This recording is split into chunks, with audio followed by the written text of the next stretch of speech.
আসসালামু আলাইকুম viewers, welcome করছি নতুন আরেকটি ভিডিওতে। আজকের একটি চমৎকার ভিডিও তৈরি করতে যাচ্ছি আপনাদের জন্য। এই ভিডিওটি অনেকের ভালো লাগতে পারে। তো আমি সরাসরি ভিডিওটি কি বিষয়ে সেটি দেখানোর জন্য আমি পূর্ব থেকে একটা এক্সেল ফাইল ওপেন করে রেখেছি। আপনারা দেখতে পাচ্ছেন এখানে রয়েছে মার্কস লিখেছি এবং এইখানে 398, 399 দুইবার রয়েছে। এবার 399 এবং 399 দুইবার রয়েছে। তো আপনারা বুঝতে পারছেন যে আমি এই যে মার্কসগুলোর ভিত্তিতে পজিশন নির্ণয় করব, মানে কে হয়েছে প্রথম, দ্বিতীয়, তৃতীয়, এভাবে আমরা নির্ণয় করব।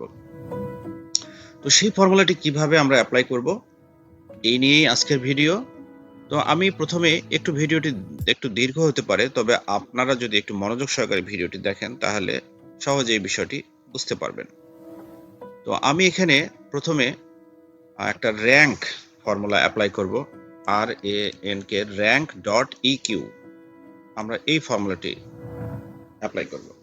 তো র্যাঙ্ক ফর্মুলার শুরুতে যেটি রয়েছে, প্রথমে বলছে নাম্বার, মানে কোন সেলের নাম্বারটিকে আমি র্যাঙ্ক নির্ণয় করব। তার মানে আমি যে A2 এই সেলটাকে নাম্বারটাকে র্যাঙ্ক নিয়ে আসবে, সেজন্য নাম্বার হিসেবে আমি A2 দিয়ে দিলাম। এরপর এখানে কমা রয়েছে, কমা বলছে রেফারেন্স। এখন রেফারেন্স হিসেবে আমরা কি দেব? রেফারেন্স হিসেবে আমরা দিব A2 থেকে এই সেল পর্যন্ত। আচ্ছা, তারপরে একটা কমা প্রেস করব। দেওয়ার পর এখানে প্রথমে 0 রয়েছে ডিসেন্ডিং, আমরা এখানে 0 প্রয়োগ করে এখানে ব্র্যাকেট ক্লোজ করে দিলাম। দিয়ে যদি এখন এন্টার প্রেস করি, ফর্মুলাটি কিন্তু এখানে অ্যাপ্লাই হয়ে গেছে। আপনারা বন্ধুরা দেখতে পাচ্ছেন এখানে রেফারেন্স যেহেতু দেওয়া রয়েছে A থেকে A10, আমরা যদি এই ফর্মুলাটাকে এখানে এইভাবে অ্যাপ্লাই করে দেই তাহলে আপনারা এখানে দেখুন, এখানে কিন্তু রেঞ্জ কিন্তু আপনারা দেখেন এখানে 11 নম্বর সেল পর্যন্ত চলে এসেছে। অনুরূপভাবে এখানে যদি দেখি তাহলে আবার যে শেষেরটাকে দেখি, এখানে আমার স্টার্টিং সেল A10 এবং A18 চলে এসেছে। এটি আসার কারণ হচ্ছে আমরা যে রেফারেন্সটি দিয়েছি এখানে আমাদেরকে অ্যাবসলিউট রেফারেন্স সেল ব্যবহার দিতে হবে। তার মানে অ্যাবসলিউট ব্যবহার করার জন্য প্রথমে আমরা একটা ডলার সাইন কল করব, তারপরে পুনরায় এর পরে আরেকটা ডলার সাইন কল করব। অনুরূপভাবে এর সামনে ডলার সাইন কল, এরপরে আরেকটা ডলার সাইন কল। এবার যদি আমরা এই ফর্মুলাটাকে ড্রাগ করে এখানে দেই এবং নিচের ফর্মুলা পর্যন্ত যদি চলে আসি, আমরা দেখতে পাচ্ছেন যে আমরা প্রতিটা সেলের ফর্মুলার রেঞ্জ কিন্তু একই রয়েছে, এটা কোনো আর পরিবর্তন হয়নি। তো এটা গেল হচ্ছে র্যাঙ্ক আমরা করলাম। এখন র্যাঙ্ক করে যে বিষয়টি আমরা দেখতে পাচ্ছি, এখানে 3 রয়েছে দুইবার, তারপরে এখানে 1 রয়েছে দুইবার। কিন্তু আমরা যদি পজিশন নির্ণয় করি তাহলে কিন্তু একটু ব্যতিক্রম হয়ে যাচ্ছে। তাহলে 3 হবে 2 জনের, 1 হবে 2 জনের। আমরা একটা কাজ করব, প্রথম 3 রয়েছে সে 3 ঠিকই থাকবে, বা এখানে যে প্রথম 1 রয়েছে 1 ঠিকই থাকবে, পরের 1 এটা স্বয়ংক্রিয়ভাবে 2 হয়ে যাবে। এই ধরনের একটা আমরা ফর্মুলা এখন অ্যাপ্লাই করব।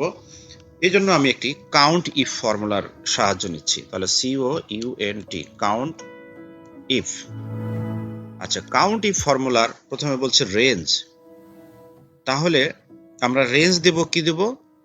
রেঞ্জ দেব আমরা ওই অ্যাবসলিউট রেঞ্জ ব্যবহার করব, অ্যাবসলিউট সেল রেফারেন্স। তাহলে এখানে আমরা ডলার সাইন কল করলাম, করার পরে আমার হচ্ছে সেল নাম্বার হবে এই সেল,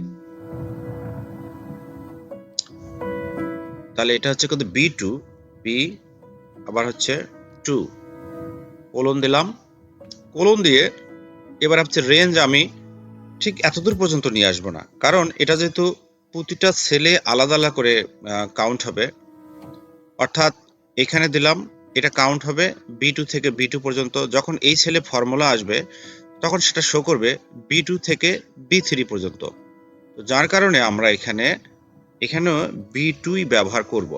আমি আপনাদেরকে একটু বোঝানোর চেষ্টা করতেছি। তারপরে এখানে কমা দিব, কমা দিয়ে ক্রাইটেরিয়া। ক্রাইটেরিয়া বলতে মানে এই সেলের মধ্যে ক্রাইটেরিয়া 3, মানে 3 কতবার আছে, তা 3 যদি দেই তাহলে 3 কত নম্বর সেলে আছে? B2 সেলে।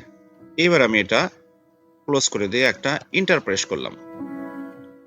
আচ্ছা, এখন যদি এই ফর্মুলাটাকে আমরা যদি এখানে ড্র্যাগ করে দেই, বন্ধুরা দেখুন এখানে কিন্তু দিয়েছিলাম স্টার্টিং B2 এবং শেষটাও B2। যখন এই সেলে এসেছি এটা কিন্তু স্বয়ংক্রিয়ভাবে দেখুন B3 হয়ে গেছে। অনুরূপভাবে যখন আমরা এই জায়গায় আসলাম, ফর্মুলাটাকে যদি এইখানে ড্র্যাগ করে দেই, দেখুন এখানে কি দাঁড়াইছে, এখানে আমরা কাউন্ট ইফ করছে এ পর্যন্ত, অর্থাৎ এই B2 থেকে B10 এর মধ্যে 9 কতবার আছে সেটা কিন্তু এখানে কাউন্ট করে ফেলেছে। দেখুন এখানে 9 আছে একবার, সেখানে 1 লিখে ফেলেছে। এখানে 3 রয়েছে 2 বার, প্রথম 3 1 এবং দ্বিতীয় 3 হলো এখানে চলে এসেছে 2 বার। আচ্ছা, এখন আমরা যদি এই দুটোকে যোগ করে ফেলি, এই যে র্যাঙ্ক ফর্মুলা এবং কাউন্ট ইফ ফর্মুলা যোগ করলে দেখা যায় এখানে কিন্তু 4 হয়ে গিয়েছে, কিন্তু আমার তো পজিশন এখানে 3 ছিল, আমি 3ও চাই। তাহলে ছোট্ট একটি ফর্মুলা অ্যাপ্লাই করি, এর সঙ্গে আমরা -1 চিহ্ন দিয়ে রই, 1 চিহ্ন দিলাম, তাহলে এখানে দেখুন 3 হয়ে গেছে। এবার যদি ফর্মুলাটাকে আমরা যদি ড্র্যাগ করে শেষ পর্যন্ত নিয়ে আসি, তাহলে বন্ধুরা দেখুন এখানে যে পজিশনে 3 ছিল প্রথম, সেই 3 কিন্তু আর নেই, সেটা কি হয়ে গেছে, সেটা এখানে পরিবর্তন হয়ে এখানে 4 হয়ে গিয়েছে। এবং এই যে প্রথম যে 1 ছিল, আপনারা দেখুন প্রথম 1 কিন্তু 1 রয়েছে এবং আমরা হচ্ছে এই দ্বিতীয় একটি 2 হয়ে গেছে। তাহলে এখন দেখুন 1 2 3 4 5 6 7 8 9। তো এখন এইভাবে আলাদা আলাদা না করে আমরা এখন কি করব, পুরো ফর্মুলাটাকে একটা সেলের মধ্যে লিখে ফেলবো। তো আমরা একটা সেলের মধ্যে লিখে ফেলতেছি। তাহলে প্রথমে ইকুয়াল সাইন দিলাম,